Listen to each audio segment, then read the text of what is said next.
हमें मारने की भी धमकी दी है कि हम तुम्हें जान से मारेंगे, यहाँ रहने नहीं देंगे। चमारन को एक को चुन चुन के मारेंगे उन्होंने। ये धमकी दी? हाँ, ये धमकी। बताया नहीं कि आपने अपने बच्चों को क्यों नहीं संभाल रखा? हमने उन्हें और कहीं चमारों ने अपने बच्चों को छूट दे दी तो इस गांव के अंदर क्या हाल होगा?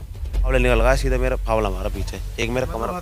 हाँ हाँ, एक यहाँ मारा मेरा, एक हमारा। अगर फावड़ा सही से सिर पे लग जाता तो शायद सही तरीके से सुधारा जाएगा। पुलिस आपको सजा दे या ना दे, अब बहुजन समाज सजा देगा।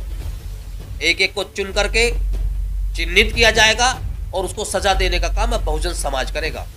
जिन लोगों के साथ मार पिटाई हुई है या जिन लोगों ने सन्नी के ऊपर अटैक किया है, उसको घायल किया है, वो लोग भी आपके बच्चों की तरह हैं। बचपन से आप लोगों ने उनको देखा है। क्या लगता है उनके दिमाग में इतना जातिवाद कैसे आ गया? क्या पता जी कैसे आ गया। मतलब बचपन से एक साथ बड़े हुए हैं, खेले कूदे। हाँ, बोल चालते हैं तो उसके बाद मतलब इतनी बड़ी दुश्मनी निकाली है, पता नहीं क्यों निकाल रहे हैं। ऐसा क्यों? क्या समझ जी, ये शिशु चिड़ रहे हैं कि ये ऊपर क्यों जा रहे हैं, और वो ये पता नहीं लड़ना क्यों चाह रहे हैं, क्यों नहीं चाह रहे। सामने से लड़ाई करते ना, पीछे से बार करे मेरा जब भी करे। कभी ये सोचने की कोशिश की है कि जब बचपन से छोटे से आप लोग दादा परदादा के टाइम से कोई लड़ाई नहीं, पहले अब से 5-7 साल से पहले ज़्यादा लड़ाई करने लग गए। किस तरह के शब्दों का प्रयोग किया जाता है? वही जी, इनके नाम साले चमट्टा तो जान से मार दूंगा। यहाँ पीछे से मेरे पीछे से फावला मारा, गाली देते हुए गया 2-3 बार है। अभी थोड़ी देर पहले आपने समता आवाज़ टीवी पर एक खबर देखी, और खबर थी एक अनुसूचित जाति के युवा को पीटने की। बाबा साहब की प्रतिमा पर ईंटों से, डंडों से और जो भी उनके पास हथियार थे उससे उन्होंने बाबा साहब की प्रतिमा को क्षतिग्रस्त किया। मैं पहुंचा हूं उसी बमेटा गांव में। हालांकि यह गांव प्रसिद्ध है पूरे देश के अंदर पहलवानों की खेती करने के लिए। पूरे देश के अंदर जो पहलवान हैं वो बमेटा से सबसे ज़्यादा हैं। इस गांव ने राष्ट्रीय अंतर्राष्ट्रीय स्तर पर सैकड़ों मेडल बटोरे हैं। गोल्ड मेडल, कांस्य मेडल, सिल्वर मेडल, सभी तरह के मेडल इस गांव के पहलवानों ने राष्ट्रीय अंतर्राष्ट्रीय स्तर पर बटोरे हैं। लेकिन जब ऐसे ऐतिहासिक गांव से आज़ादी के 75 वर्ष हो गए हैं, लेकिन कभी इस गांव का नाम इस तरह की खबरों के लिए नहीं आया।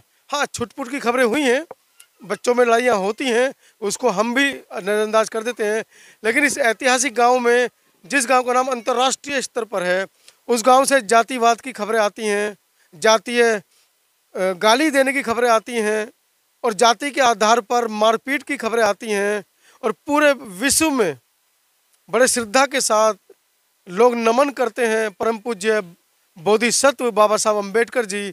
उनकी प्रतिमा को क्षतिग्रस्त करने की खबरें निकल कर आती हैं, तो कहीं ना कहीं ये एक बड़ा मुद्दा बन जाता है। कल रात 9:30 बजे के करीब, 9:30 और 10 के बीच में, सन्नी नाम का लड़का, जहाँ बाबा साहब की प्रतिमा है, अभी हम लेकर चलेंगे वहाँ पर आपको, वहाँ पर वो कुछ बच्चों को क्रिकेट के गुण सिखा रहा था, क्योंकि वो खुद बहुत अच्छा क्रिकेट प्लेयर भी है, शादीशुदा है, एक बेटी भी है उसकी। और इसी बीच में कुछ बच्चों से, गांव के ही कुछ लड़कों से बहस होती है। वो लोग सन्नी को मारते हैं, पीटते हैं। इतना ही नहीं, उनका गुस्सा शांत नहीं होता है, जाति सूचक गालियाँ वो देते हैं, और भद्दी भद्दी गालियाँ देते हैं। पूरा मोहल्ला उस गालियों को सुन रहा होता है।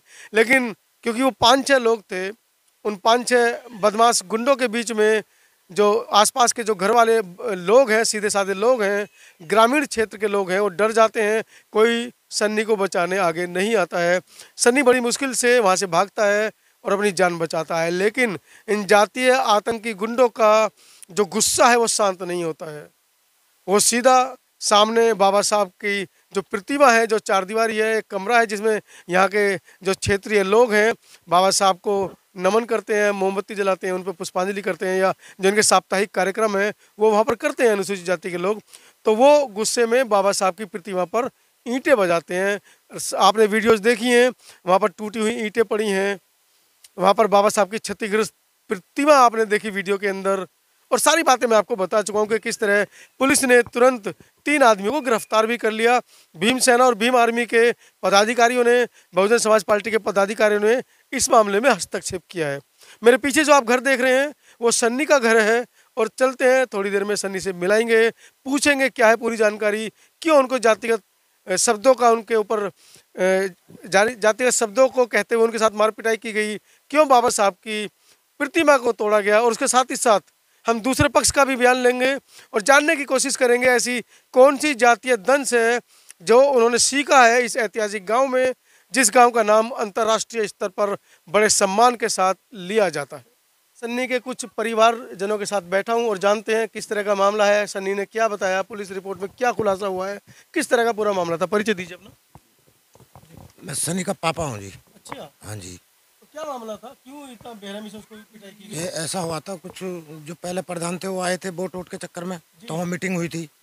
मीटिंग के बाद ये जो कुछ बच्चे वहीं रह गए और उन्होंने एक दो बार आगे पीछे गए और पीछे से फिर 2 फावले मारे। अच्छा, हाँ जी, पीछे से। नहीं बात क्या हुई, मामला क्या हुआ, कुछ पता चला कि क्यों? ये कह रहे थे हम तुम्हारी यहाँ पंचायत करवाएंगे, ये तुम्हारी। अच्छा, मतलब जो प्रधान जी यहाँ पर पंचायत करने आए थे उनके विपक्षी जो लोग थे उन्होंने हमला किया। हाँ जी, हाँ जी, तो ये तो राजनीति से प्रेरित मामला हो गया। हाँ जी। और ये 1-2 बार पहले भी इसको धमकाया है बहुत ज़्यादा, फिर भी इसने कुछ नहीं कहा उनसे। कब गए तो जो प्रधान जी आए थे वो किस जाति से, क्या नाम है उनका? यादव है, क्या नाम उनका, मान सिंह प्रधान यादव जी। जी के हाँ पक्ष जी। में यहाँ पर देखिए एक बड़ा मामला निकल कर आ रहा है। मान सिंह यादव जी जो प्रधान प्रत्याशी हैं उनके पक्ष में यहाँ पर एक मीटिंग हुई।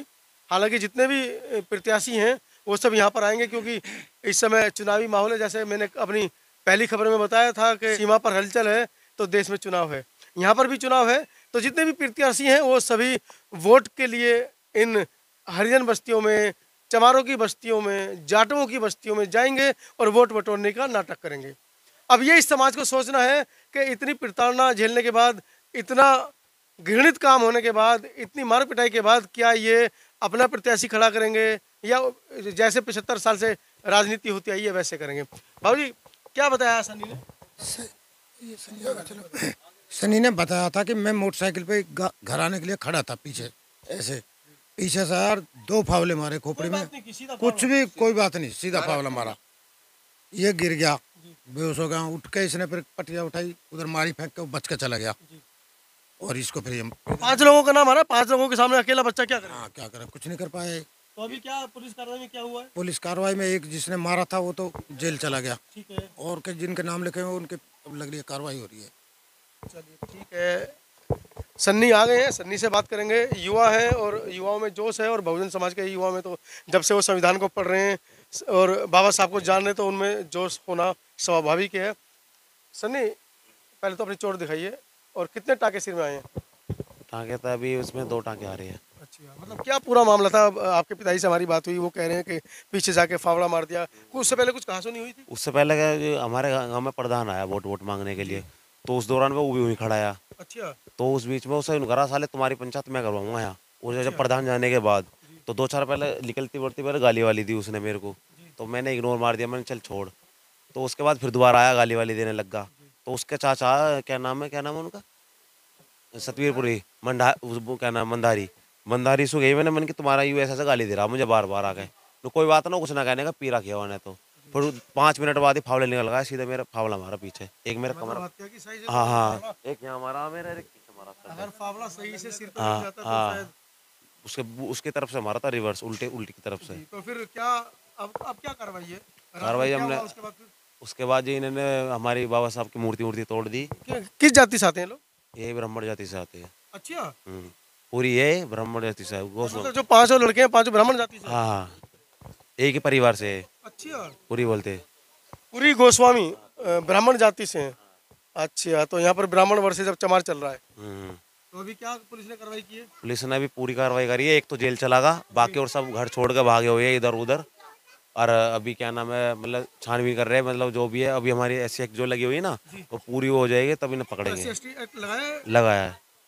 तो यहाँ पर मैं ये बताता चलूँ, अपने इस देश के संभ्रांत नागरिकों को 75 वर्ष हो चुके हैं, कानून बन चुका है, लेकिन उसके बावजूद भी अगर आपके दिल में भय नहीं है, डर नहीं है कानून का, तो उस भय और डर को कायम कर लीजिए। क्योंकि अब बहुजन समाज के बच्चे, SC ST OBC माइनॉरिटी के बच्चे कानून को पढ़ रहे हैं। हज़ारों की संख्या में इनके बच्चे वकील भी बन रहे हैं। तो समझ लीजिए SC ST एक्ट के मामले में जैसा कि कहा जाता है कि फर्जी मुकदमे लगा दिए जाते हैं, यहाँ पर दिख रहा है। जबकि यादव कम्युनिटी से जो प्रत्याशी हैं उनके लिए ये सभा की गई थी जिसमें ब्राह्मणों का कोई लेना देना नहीं था। लेकिन उसके बावजूद अगर ब्राह्मण ये सोचते हैं कि हम आपको सबक सिखाएंगे तो ज़रा होश में आइएगा। इस गांव को हम 75 साल से देख रहे हैं। जैसे मैंने पहले भी कहा कि अंतर्राष्ट्रीय स्तर पर इस गांव की ख्याति है। सैकड़ों से ज़्यादा गोल्ड मेडलिस्ट पहलवान इस गांव ने दिए हैं इस देश को। उनका नाम खराब ना कीजिए। आगे और लोगों से मिलेंगे और उनसे भी बात करेंगे जाकर, जो दूसरा पक्ष है कि उन्होंने ऐसा क्यों किया।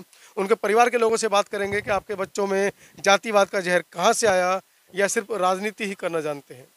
मैं हूँ इस समय बमेटा गांव से समता आवाज़ टीवी के लिए और चाहूँगा एक बार कैमरामैन से कि भूपेंद्र जरा एक बार सभी लोगों को दिखाएं कितनी संख्या में लोगों के अंदर रोष है। खासकर बच्चे घबराए हुए हैं, डरे हुए हैं कि इस तरह का घटनाएं की पुनरावृत्ति ना हो।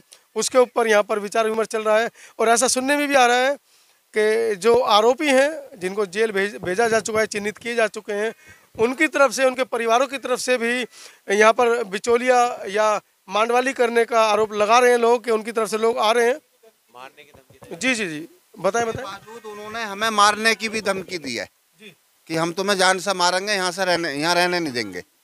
चमारन को एक एक को चुन चुन के मारेंगे उन्होंने। ये धमकी दी? हाँ, ये धमकी दी है उन्होंने। किसको देकर गए? हम ही लोगों को वहीं पर ही। अच्छा, जब वहाँ पर लड़ाई हुई? हाँ, जब लड़ाई हुई थी। अभी मेरे को सुनने में आया कि उनके 4-5 लोग आए थे, कुछ उनके बुजुर्ग लोग आए थे, वो माफ़ी मांग रहे थे और कहते अपना मुकदमा वापस ले लीजिए। हाँ, वे हमारे पास आ रहे हैं कि भाई हमारी गलती नहीं है, हमारे बच्चे नहीं हैं, तो वे समझौता करने के लिए हमारे पास जो है मतलब कई बार आ चुके हैं। आपने बताया नहीं कि आपने अपने बच्चों को क्यों नहीं संभाल रखा? हमने उन्हें और कहीं चमारों के बच्चों ने अपने बच्चों को छूट दे दी तो इस गांव के अंदर क्या हाल होगा? अगर हम असल में देखो, हम झगड़ा करना नहीं चाहते, क्यों झगड़े से कभी भी किसी का कोई फायदा नहीं हुआ है नुकसान के अलावा। हम तो मतलब मजदूरी करने वाले आदमी है, ये किसान लोग हैं, इनको करोड़ों रुपए मुआवजे के मिले हुए हैं, ये इसलिए हम पे हावी रहते हैं हमेशा। तो हम क्या अब आगे की रणनीति क्या रहेगी? आप समझौता करेंगे या कानूनी प्रक्रिया आगे लड़ाएंगे? कानूनी प्रक्रिया लड़ाएंगे, आगे हम समझौता नहीं करेंगे। हाँ, तो साथियों, हमें यहाँ जो है सुविधा, मतलब हमें यहाँ पुलिस का इंतजाम चाहिए हमेशा, क्यों ये हमारे ऊपर कभी भी हमला कर सकते हैं।